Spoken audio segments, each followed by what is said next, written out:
Today, Tim and I are talking about how to deal when your college kids are home for the summer,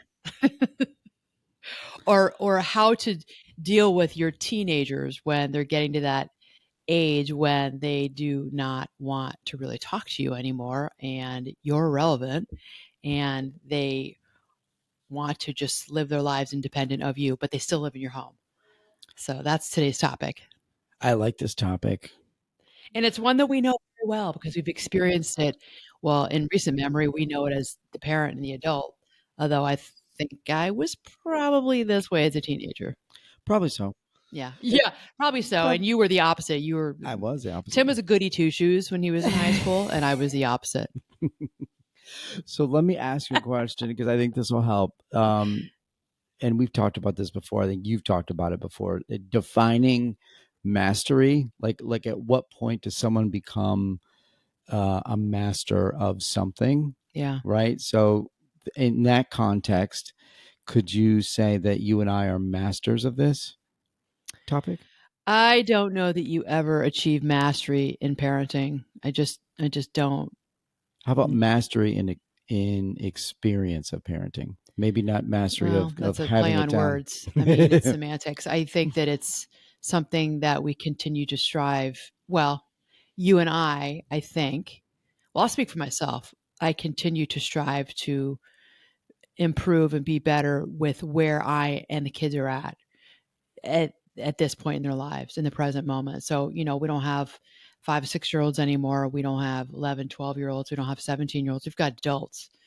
And so we have to, or I have to ebb and flow with where they are and their experiences as adults. And I'm trying to, be there because I'm still their parent, but then you become more like their friend. So we're going to get into that because I think that, how do you be their friend ish and, or be their friend and at the same time, especially when they're living with you, set boundaries that, you ask them to respect. Because when they don't respect your boundaries, that really affects the relationship. So it's like I feel like it's just really this push pull at times. So yeah, with our kids in our 20s now, I think that we're doing a pretty good job. I don't, is it mastery? I guess maybe you could say mastery, although, just last night, my daughter made a comment on the phone and I said something to her about, I said, be careful.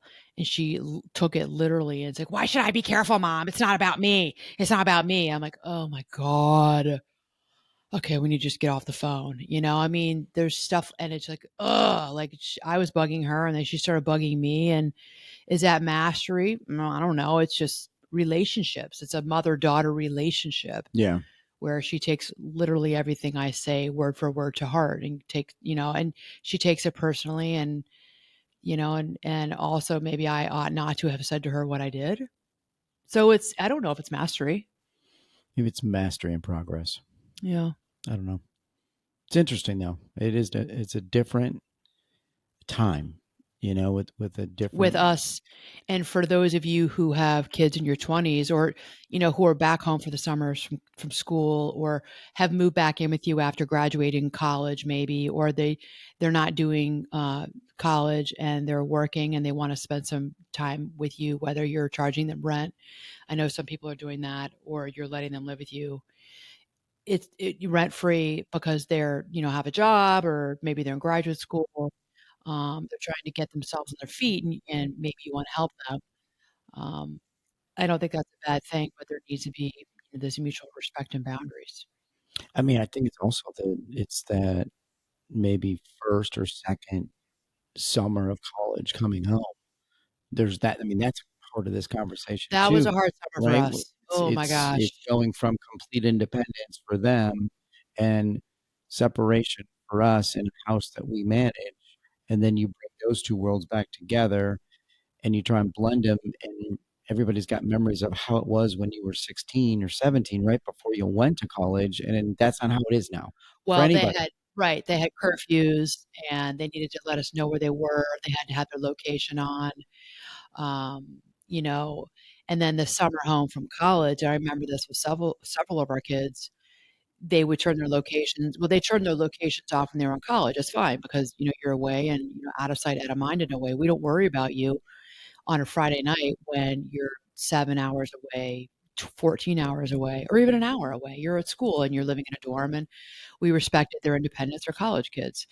Um, with our devices today, we can see where they are, but we didn't do that. I didn't check. They turned it off, and I didn't balk at that. That's the point of going away to college and working on becoming independent, even in the world we live in today, which is a much scarier place than when we were in college because it's not our kids, it's the other people out there that we worry about, right? Yeah. Um, but then they come home and we're like, well, can you turn your location on? Or you have a curfew. You can't be waltzing in at 3 a.m. Or, we need and tell us where you are. What are you doing? Because and I would say, we can't sleep. Well, I'm in college now. I'm in college now. Yes, I understand you're in college now, but when you're in college, you can do like you do in college, but now you're back home. Well, I'm not in high school. I've been away for 9 months. Like, yes, you have been away for 9 months, but you're back home now. And we can't sleep if we don't know where you are, what time. Just tell us what time if you tell me you're coming in at 1, I'm fine, I'll sleep. I might wake up a little bit. Your sleep gets a little lighter and you hear the door open or shut, then go back into your deep sleep. But when you have no idea what they're doing, what time they're coming in, it's like selfishly, it's sleep disruptive for you and I, and we want our sleep and we get in a bad mood about it. Yeah. That's been an issue with several of the kids that first year out of college. Oh my gosh, remember? Okay, so I'm going to tell the story. But so let's put all of this in context. Okay, This is not a session of us like complaining about like our situation over the last 9 years that has come and right, gone, come and gone. right, That's right, not what right, this is. This right. is more just like sharing maybe some tidbits or some stories that like somebody out there can listen to and be like, "Ooh, okay, that's something to think about because my kids are in middle school and I'm going to have to deal with Or this going off to scene college in a couple of years. soon." Right, right, Right? right. Yeah, Yeah. yeah, I mean, yeah. this is how to live as best you can in harmony. And for Yeah. some people, this is not a problem. For us, we have 3 or 4 out of our 5 kids, have very healthy and active social lives, and they're not in the basement gaming. They are out with their friends, which we love, and we encourage that. What we're speaking about right there is just the boundary of them going out at night on the weekends when they come home from college and having to reestablish boundaries. So the boundaries you had when they were in middle school and then in high school, they change, right? The boundaries are different when they're in elementary, then they go into middle school, then they go into high school, and the boundaries change, right? What you allow them to do, what they have permission to do, what they don't have permission to do, and then when they go off to college, they're launched, they're at school. Then they come home for the summer, and it's a bit of a mind screw for them. And I remember what it's like to be 18. It's like, wait a minute, I've been gone. Like, I don't have curfew anymore. Mom, dad, I'm not in high school anymore. And, it's like, yeah, yeah, yeah, I understand that, but we do need to have a sense of when you're coming in. So I understand what it's like to be. I remember being that teenager. Yeah. Um, And think about it too. So when you come home, and this is the same for you and I. So we came home, maybe not exactly the same, but we came home the summers between our freshman year and sophomore year and yeah, junior year, right? Of college, we're talking about. And we were working, right? We got a job. So we were in yes, the workforce, but not really. We summer had, jobs. yeah, we had a summer job, but you could stumble into a summer job with 3 hours sleep as a 22-year-old and all is well. Oh my God. Versus Yeah, I now remember our that. kids are like Jeez. some of them are pushing 30 and they're working in actual real-time jobs and potentially living here, and you gotta be on your game because 'cause you're a nurse or you're a doctor or you're a you know what I mean? So it's like they have to be conscious of sleep and rest. And so I think that makes them aware of like how we are because that didn't change for us when they were in middle school, high school, college, or now. We still were in the workforce every day, Monday through Friday, and had to get our sleep and get up and had a routine. Right. You know what I mean? But I think they appreciate it and recognize it now because now they're there as well. Yeah. Yeah, no, Right. that's a good point. Yeah. Right. Well, you just show them, you model for them. So, I'm going into the steps here for how to manage having kids home from college or having kids who've moved back home, or like I said, having adolescents. And I'm all over the place because this is part of the steps of what I'm talking about. And so, modeling for them, healthy living, modeling for them your routine. They're watching you, and you may already know this, the listener, but if you don't know this, I'm here to tell you, know this to be true. Your kids are watching you. They're watching the way you live your life, whether you think it or not. They act like they roll their eyes at you. They're exasperated by you. You're irrelevant. They're annoyed by you. Make no mistake, they're watching you. They're watching, they're aware of when you wake up in the morning. They're aware of all the things that mom and dad do around the house. They're aware of how hard you work or how hard you don't work. I mean, they are watching you. They're watching the eating habits. They're watching, if you move your body, if you're working out, if you take that seriously, if you have a therapist, if you are being coached by someone, they may know that and they're watching that. 100%. Yeah, they really are. 100%. Yeah. Yeah. And So it's modeling. yeah, and I think it's kind of fun to watch, like, if you think about like kids coming home from college, and okay, there's a snippet of fitness in their world, right? And they define it differently, as we did when we were 21, 22, 23. But as they get a little bit older and they're actually into fitness now, right? For various reasons, Mhm. and to watch how they make that part of their routine, and yet we're still doing it now also, right? So Yeah, they see yeah. that, and now those worlds just kind of work together. There's a little push It's and really pull going wonderful. on. Yeah. Well, they all 5 have embraced fitness, and it's interesting because none of them have gotten into triathlon, not yet at least, because that was our sport for me for 20 years I think 20, and before that running marathons for you, I don't know, since you were what, your 12. whole life Yeah. doing, running marathons and doing triathlons, but it's funny, none of them are big runners, and none they do, and none of them are swim, bike, run. They do, Samantha's way into, rock climbing. That's her jam. I mean, she just was in St. George, Utah this past week climbing with her climbing friends. I mean, this is her thing, and the other one is into strength training. Um, Another one is big into jujitsu. I think the other 2 are just lifting. They're into the gym, which we love. I mean, they'll do some cardio, but strength training is something that they do. So I hope that they have adopted that lifestyle by watching us. Oh my gosh, the years that we weren't there in the mornings because we were out on our long bike rides. I mean, I knew they were watching that. They were annoyed by it at the time. They were a couple of them were very verbal about how annoying it was. But I think now that they're adults, and I felt huge parent guilt about that, but now that they're adults, I think that it's been something they look up to. Yeah. They would never say it. Well, not Yeah. now, No. maybe when they're a I little think they older. might appreciate Yeah, the effort, right? And the right. And dedication. they all eat well. Yeah. They all eat pretty well, I have to Yeah. say. I mean, Yeah. we all love our pizzas and our fries and our burgers, but they all eat pretty well, Yeah. which is a good thing. I remember, I mean, 2 of the boys wouldn't touch vegetables. I mean, touch vegetables until they were or fish until they're much older. Now I think the kids eat everything, but that's really kind of normal. I mean, most families I think have kids who are like that. I mean, I wouldn't. I didn't. I grew up. My mother cooked almost 100% Italian. Like that's why I'm a total Italian food snob because I grew up with amazing food in the home. Like many Italians or many people from cultures where, you had the best Middle Eastern, Mediterranean foods because your mom or your grandmother made it. It's hard to go to restaurants. Um, that's how. But I hated everything she made. Yeah. Everything, which is interesting. Okay.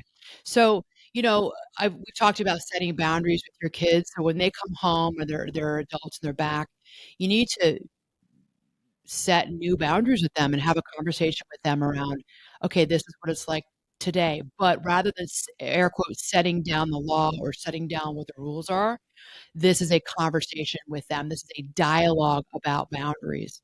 And they, you know, may share with you what their boundaries are. And so that's important that you listen to that and you respect that. Like maybe you don't just open the door if you were somebody who did that, maybe you knock first before you open the door. Respect their space, their bedroom, respect that maybe if they've taken over the basement, I mean, that's kind of you know, a, a public space, but you know what I'm getting at. I mean, usually it's bedrooms, but or don't just barge open in the bathroom door.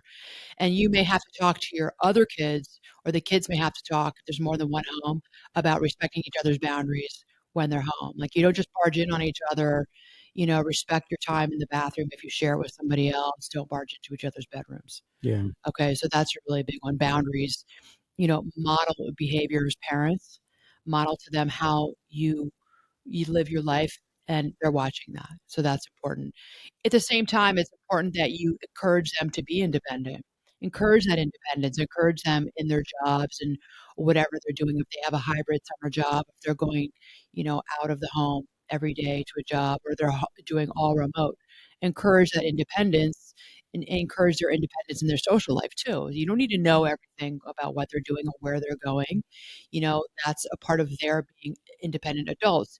You need to set boundaries around, maybe, I think for most parents, it's what time you're coming in or when you're taking the car. So that's something that you need to have conversation, dialogue around that. And, if there's something that happens and they're having their independent lifestyle that is not good for them or not great, of course, what to help them with their safety, of course, always. But then let them pay the consequences. Don't jump in to take care of it. Don't jump in to just pay to get them out of something. I'm not, I'm thinking about not like it being in jail, but hopefully it's not that bad. But you know what I mean? Like, Right.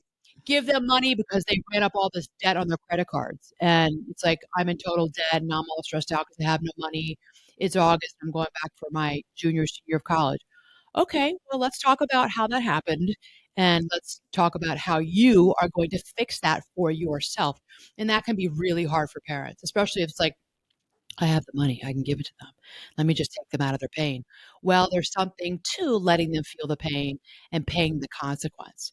And there are not many people who will tell you that, they learn by mom and dad, in this case, giving them money, or stepdad, stepmom just handing me the money. They tended to learn by having to, ugh, every month have to put money towards that credit card debt. And that's something I hear about a lot in That's my a great practice. life lesson, It is. really. I It mean, hurts. It's painful yeah, because you just want it to you go could take away. that forever though. That the knowledge of that, Yeah, and that goes forever. right. So wait, go back, 'cause I think this is a big one, and we make light of it, but I think it's actually bigger than we think. So the whole car thing. So remember when kids were coming home from college and no one had their own car, right? Yeah. So there would be Well, this one kid had a car, 1 or may 2 maybe had a car. maybe right away, not all of them right away. So there They was, share. well, they would share, but there would be this big game of like, we went from 2 people in the house, now we have 4 or 5 or 6, whatever it Yeah. is, and we only still have 2 cars, and so you and I are used to, like, how that goes, but then all of a sudden, you've got other people that are, like, using cars, or, "I need the Oh, we car," or, "I forgot to tell you that I need to borrow this car." do you remember telling them we got them all bikes? Because many of them worked in the Park District here, had Well, jobs local. we had to keep sanity. We got I remember this, we said, "Start getting used to riding your bike," and they Yeah, did not like that idea. yeah, They did it. I think somebody had a car, but somebody had a was, like, driving to the city, or somebody had to drive far, so the others, I'm like, "Well, I this is before COVID, and I was in my office, you were at your job." I mean, well, they just were annoyed by it. They weren't, of course, mad at us, we had our jobs. They all had bikes, and my daughter was a nanny in the town over, and she rode that bike every day, like 4 miles, I think, to her nanny job. They all did. They all rode their bikes. yeah, They got yeah. used to it. And then at night, they had to share the car when they went Yeah. out. Yeah, I You just know, think that's a great thing to just kind of, like, in advance think about, because that will become a thing, and right, if you wait until it's a big thing, everybody gets resentful, everybody gets upset, everybody's like, "Oh, it's your fault, it's your fault." You know what I mean? So it's like, think about that one in advance and talk about it, right, right? yeah, and pretty soon, they were very much incentivized to get their own cars. Sure. So, some of them a couple of them bought their own cars, a couple of them we bought, or they're like, my ex-husband gave them money. So they ended up, getting their own cars at some point, I think, early years of college. But there were those it was more the junior and senior year of high school time when they didn't have cars yet. That was a total hassle for them, and they were jockeying for the position for who had the cars at night. Right. Yeah, so that's open communication. That's on, what I was about to mention. So nice segue there about, you know, have open and respectful communication around boundaries, around, what it is they think. Listen to their opinions and their experiences, and, you know, share your perspective with them, but don't be dismissive of them and what they bring to the table and what they share. Okay, so that's really important. So that's that open communication and mutual respect. They have a lot to say that's important and meaningful to them, and it goes a long way when they feel heard and listened to. We all want to be listened to. We all want to feel heard. We want to feel seen. Like, okay, even if mom or dad doesn't agree with me, I know he sees me. That's very important for self-esteem of these young adults that you're raising who are home, Yeah. okay? I think that's a huge point. Go into those conversations with the knowledge that you're going to listen as much as you talk. Right. Because if you go in and make it a monologue, nobody appreciates that. And nobody's listening to Well, do that. you remember? I mean, I remember with my parents, I mean, my eyes would glaze over and it would like Yeah. it'd be going in one ear, not the other. And I remember talking with my friends in high school about, oh, somebody did somebody got in trouble for like, okay, so I grew up in the 80s and I grew up outside of DC and I'll be very open. I partied in high school. I probably partied harder in high school than I did in college to some degree. I was going to Georgetown bars when I was 16. I had a fake ID, and we were really good about designated drivers back then, and I was really good about it. My tight circle because my father was an orthopedic surgeon who took trauma call quite often on the weekends and would come home. And he did this probably on purpose to scare the shit out of us, and it worked. He would tell us about all these trauma cases of kids drinking and driving because it was in the 80s and there was a lot more drinking and driving of high school kids. Terrible things he would tell us, and it would scare the bejesus out of you. But we would talk as friends about, oh, you came in late last night, or you came in and you were like stumbling, and I'm going to get the talk, I'm getting the speech, and you would get that talk from your mom and dad about why, and they were right to do that. They were good, responsible parents to do that, but you're like, okay, okay, okay, because they would probably were droning on and on and on.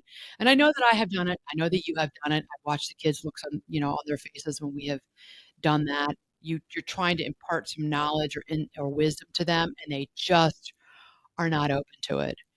So, know when to be quiet, know when to stop talking as parents, and know when to, close your mouth and let them talk if they will talk. Like I always say on this podcast, there's a reason why God gave you two ears and one mouth. And I'm listening to that as well for myself. Right. Two ears, one mouth. That's a reason, Yeah. right? Two ears for Yeah. listening. Yeah. Yeah. Yeah. Okay. But in the context of this, when you're talking about like coming back together after being separated because of school, it's Right. like so important to be able to listen because both sides are going to have needs and both sides are going to have opinions. So it's like both sides have to be very transparent with each other. You Right. know what I mean? So give a platform that allows for that to happen. That's And that it's a mutual safe space. respect. Yeah. Yes. Make it a safe space. Yeah, yeah, and support them in their growth. Encourage their personal and professional growth. They're home for the summer. Maybe they have an internship. Support them in that. And allow for them to come home. After work or after a day of being on Zoom and kind of, so to speak, let their hair down and talk about, what it is they're going through, what their experiences with their supervisor in this internship. Really, like I've said, this is a repeat, encourage that and encourage them also to talk if they'll share with you about their personal lives. Maybe their relationships with their girlfriends and guy friends are changing. People change in college and in the years after college and they come home, and I had this when I was that age, and we're seeing it now with our kids that their ride or die best friend in college is that's fading out, and maybe there was a falling out for some of the kids. It's just we've grown apart, and that's something that while they know it's happening, it's hard to go through. It's hard to feel like you were like we were everything to each other. We did everything together in college, and now we don't have as much in common. Some kids are getting married. Some kids are, moving to other parts of the country and they have new interests and they have, I've heard the kids say that the personalities or they've changed. Well, we change and we grow and to allow space for them to come home and talk about these changes in their personal lives within themselves and with their friends and just be a sounding board for them to talk. They Right. need to get that out. Absolutely. That's important, Absolutely. and if they're not going to talk to you, encourage them to go journal about it. That's important. Go and sit and allow yourself to just be, in your mind about it. And I think journaling is a wonderful outlet for those kids of yours that are not the talkers. Encourage that. Go buy them a journal. Go get them a really beautiful journal and say, "Hey, this is a great medium for you to just sit and get out what's going on right now. I know you've talked about, like, what's happening with you and, say, Joe, or you and Susie. Maybe you wanna write about that," Yeah. you know? And I think it's also kinda cool to watch, like, the siblings come together and maybe lean on each other and talk to And each other. they can get Yeah, closer. it's like a different relationship now, right? With maybe a different appreciation of life and life experiences. They talk to each other Yeah, more now about those things, I think. They'll talk to us, but we hear them talking to each other about issues with friends and, what's important to them. We're often not the go-tos, about even, like, concerts that they're all going to, summer concerts, or who they're listening to, you know, they seem to all have come together in what they're interested in, the same music, concerts, "I'm going here for that music festival this weekend," and they're all about it. It's fun to see. sure. Yeah, Yeah, and for that's sure. their social lives have come together when I think all 5 of them didn't hang out in high school. But they were far enough in age, and they went to different schools, but all 5 of them did not hang out on the weekends. The boys did not hang out with each other on the weekends. They had totally different friends. Yeah, And now 2 of them are, like, best friends, and, Grafton wants Tyler to move to San Diego to live with him, and they wanna be together. It's cool to watch. yeah. Yeah, and or maybe moving to with Tristan to Yeah. Florida. It's I really mean, cool to see. life Yeah, changes, yeah. it's interesting. And I think, to wrap this up, if you have not been this family that had shared activities, experienced, you know, life together when they were growing up because you were busy and didn't have time, or they didn't want to, because oftentimes these kids want nothing to do with you unless they have to. When our kids would wanna be with us? When we took them to restaurants, took them out to dinner. Then they were all about it. They're all Oh, about yeah, I'm free. yeah, I'm free. I'm Oh, yeah. good. Oh, okay. I can study later. Sure, no, no, I can go out with my friends after. Where are we going? We going to Wildfire? Yeah, I'm in. Yeah, Anytime you're gonna give them food or restaurants, they were all about it. But I think it's important now that they're older when they come home to do things together, go for a run together, walk the dog together, have those experiences together, because you may find that that's not going to come so easily in the future years, and they're now in their mid to late 20s, now in their 30s, and they have their own lives, and it'll be different, and it'll be wonderful, and maybe there will be grandchildren involved for you, but you're never going to be here again when that hasn't happened. There is no partner, there is no spouse, there's no babies. It's you got them at 23. Hang with them, you know, go do things with them, go to the farmer's market with them, walk the dogs with them, go shopping, take trips if you can. Do those things because you may never get that back. yeah, It's wonderful. There will be more people who will come into the family with partners and spouses, but you're never gonna get that back. So, we're kinda going into that. So, if I could tell anybody who's years behind you and I, take advantage of that time, because I don't think we didn't do a great job. We were so busy. All 7 of us were going in 7 different directions, and I think that hindsight's 20/20, of course, as it is for all of us. I wish that we had been more intentional about spending time together as a family, going to concerts in the summer here in Chicago. We didn't do it, and I wish that we had done more. yeah. Yeah. Yeah, you can look back and certainly there's things you could say, "Ooh," it's Right, always easier to look in the rearview mirror, right? right. It is. I think for me, so I think there's like it's interesting to like from birth to like age, I don't know, 9, 10, 11, right? Those years are like priceless, right? And Yeah. they go very quickly, Yeah, they do. right? And then you've got this middle ground where it's But you like, feel like you're sinking. I think 9 you you do. feel like you're sinking with the activities, and I think that that can be hard for parents to feel like they're in the moment because 'cause you're working, moms and dads are working, and whether in the home or outside the home, and then you've got soccer, and then you've got baseball, and you've got gymnastics, and you've got theater, and, this is every day for my clients in my practice, and you feel like you're sinking. Your brain, the mental labor of moms and dads with, all the things they have to do. I get that because we were there. And also, it's important to take that really covet that time. Maybe for your family, it's a Sunday. Maybe because there tend to be less things on Sunday, or maybe it is going to just be Sunday afternoon because remember, we had games on Sunday mornings. So maybe it's just Sunday afternoon or Sunday evening, but sit quietly, eat dinner together as a family, even if it's just for 15 minutes. Sit around the dinner table, no phones, and just hang with each other. And they may not want to hang with you, but make them be there with you for 15 or 20 minutes when they're at that age of 9 and 10. They're cute, and there's that latency age where they're really into sports and rules, and the girls are tomboys and love that age. When they're 12, 13, tweens, and they get into the adolescent years, they may not want to do it as much, but covet that time and really carve it out, you as a parent with your children. Yeah.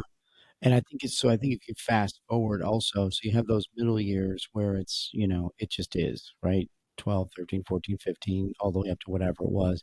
But now I think you and I have come back and we're almost rewinding it again Yeah, to back to up to like age 9, where it's like now we're rekindling the relationships because we have the opportunity to right before they start to get married and they have kids. And then it goes back again. And so it's just like this cycle that just right, repeats itself. right. But now we're on that second opportunity to like regain some closeness, right? Reconnect, get into deep conversations. We'll have this for maybe I don't know. I mean, it might be a 6 months. It might be 2, 3, 4 years. We don't really know. Right. But then that next thing's going to start to roll again, which we've not lived yet. So, and then we're going to be have to What's fit. the spouses and in-law children Yeah, and and then we'll have grandchildren? to figure that Yeah, one out, right? yeah. Like, how does that go, and how does Well, that it's feel? funny because you say that because Marissa has said to us several times, "You guys are gonna be the best grandparents. You're gonna be the best grandparents." So she's living with us for a while because she's in between locations, and she probably just going to move down to the city, but she's here with us now. So we've had a lot of wonderful FaceTime with her, and she's mentioned that several times. And just this morning at 6 a.m., I wake up, my alarm goes off, and I see a DM from my other daughter from Instagram sending me a reel about grandparents who are involved with their grandchildren live 37% longer than those who don't are not involved with their grandchildren. So that Interesting. was this morning's reel from the older one about like the subtle like nudging like grandparents in the future and Yeah, you're going to be involved with our kids so we can go away for the weekend yeah, and you're going to live longer because of it. that's good. I mean, that's good advice, and it's, like, interesting. That's an interesting fact. I mean, I didn't know Yeah, I that. didn't know that either. I was Yeah. like, "Okay, I just woke up. I probably shouldn't be on my phone as soon as I woke up." Right. Anyways, so, let's go over it again. Let's do the short list of, your kids are home. So maybe they're home from college, or maybe you're going through this already with them being in their senior year. Because I remember when our kids were in their senior years of high school, it was like they were in college. They were so busy, and they all did drive because we never saw them with sports and friends at school. So let's go through this. Or maybe you've got kids who are back home. Maybe they're for graduate school, or maybe they're just back home. Maybe they lived on their own. They're back home and they have a job. Let's talk about that. So let's go through. So set those boundaries. Set those boundaries now with with your adult children. It's different than it was when they were teenagers. So set new boundaries. Encourage them to be independent, of course. Encourage their independence, but also let them go through, the consequences of, now they're probably kicking themselves. Why did I do that? We gave the example of going into credit card debt, support them, help them out a little bit, but you got to let them feel the squeeze a little bit because that's how they grow. Keep that communication open. All right. So, open dialogue. This is ideal. There's no perfection here, but as best you can, keep that communication open. Another quick example is, have open communication about not leaving dishes in the sink. That's a big thing for us here is like you and I have a certain way of doing things, and then the kids come back home, and then all of a sudden dishes are left in the sink, and that's a pet peeve of ours because we put them in the dishwasher. Open communication about even those little things. They seem silly, but they're not because a month goes by and there's always dirty dishes in the sink. You're gonna get mad, and you're gonna we don't you could blow up. And then you're having a bad day because of other things that are going on. For the umpteenth time, there's dishes in the sink. You're gonna get mad. So open communication, do it in the beginning. Don't wait to get mad. Don't let those gripes build up inside of you. The next one after that is pick your battles. So really pick your battles as to what is worth discussing or not discussing, having a disagreement or a fight over. So pick your battle, and that's why, like, I've told myself the dishes in the sink, Anna, pick your battle. Don't sweat the small stuff. But then after a while, I'm like, you know what? I'm going to pick this battle because this is getting on my nerves and it's putting me in a bad mood. And I'm kind of like yelling at them up in my head, which many of us do. Like I'm yelling at them in my head, but it's coming out in some way in my behavior. So we need to talk about that. So pick your battles and talk about like, okay, we got to have a boundary around, who's doing what in the kitchen. Okay. And show mutual respect. The next one is, of course, have that mutual respect for them. And hopefully they will with you back if you've modeled that for them throughout their lives. Support their growth. Support them in what it is they're doing. Maybe they're in an internship, maybe they're in school, maybe they're just in a place in their life where there's nothing going on and they're really stuck. They don't know if college is right for them. They don't know if they want to be in this relationship anymore. Support them in growing, okay? Listen to them. Offer guidance when they ask you for it, but don't just go and give them advice. They're not going to want to hear it. They're old enough now where they can ask you for guidance and advice and your opinion. I would be very careful to give them your unsolicited opinion. They're going to be less open to that as they're on their own and trying to make up their own minds about things and establishing emotional and psychological and mental independence from you. Model that behavior. We talked about that in the very beginning. Model your lifestyle. They are watching. Shared activities is so important as a family. Find things to do when they're home. They seize the day, seize this time with them because tempest fugit, time flies. This time will fly. Okay, and respect their space and their privacy, and that goes without saying. But maybe talk to all the kids together about respecting each other's space and privacy. While if you've got more than one person home, okay. Right. All right. So there's your list, everybody. I hope that this is helpful. Please don't forget to subscribe to the podcast, Badass Confidence Coach. Rate and review it 5 stars. Leave a 1 or 2 sentence review. It makes all the difference in the world. And as always, if you want to work with me, reach out. You can email me hello@annamarcolene.com. And let's get on a call together and let's start that work together. All right. Mad love.